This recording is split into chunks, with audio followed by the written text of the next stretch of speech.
Indian film ఇండస్ట్రీలో ఇప్పటివరకు 1000 కోట్లు రాబట్టిన సినిమాలు అరడజన్ కూడా దాటలేదు. అయితే మొదటి 1000 కోట్ల రికార్డు మాత్రం తెలుగు సినిమాకే దక్కింది.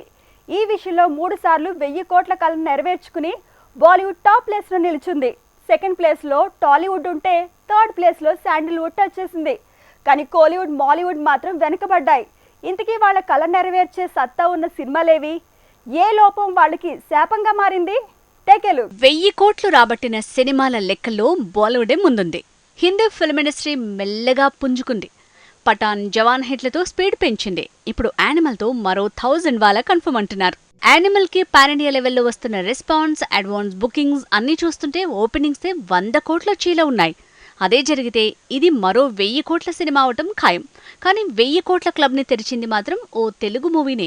బాహుబలి 2తోనే ఈ ట్రెండ్ మొదలైంది. Baahubali the conclusion world wide గా 1800 కోట్లు రాబట్టింది.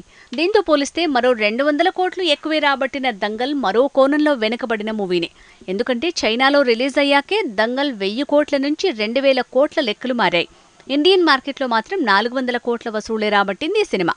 అలా చూస్తే ఫస్ట్ 1000 వాలా బాహుబలి 2ని అంటున్నారు. టాలీవుడ్ లో బాహుబలి 2 తర్వాత 1000 కోట్ల క్లబ్ లో అడుగుపెట్టింది RRR సినిమా. అలా చూస్తే ఈ ఫీట్ KGF 2తో కన్నడ ఫిల్మ్ ఇండస్ట్రీ కూడా సాధించింది.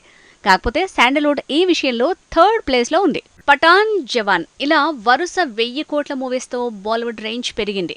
దంగల్, పఠాన్, జవాన్ అంటూ 3000 వాలాలతో ట్రెండ్ బెండ్ తీస్తున్న బాలీవుడ్ యానిమల్ తో మరో 1000 వాలా పేల్చేలా ఉంది. కోలీవుడ్ లో పొన్నియిన్ సెల్వన్ నుంచి జైలర్ వరకు, విక్రమ్ నుంచి లియో వరకు ఎన్ని మూవీస్ వచ్చినా అన్ని 400 కోట్లు, 500 కోట్లు లేదంటే 600 కోట్లకే పరిమితమయ్యాయి.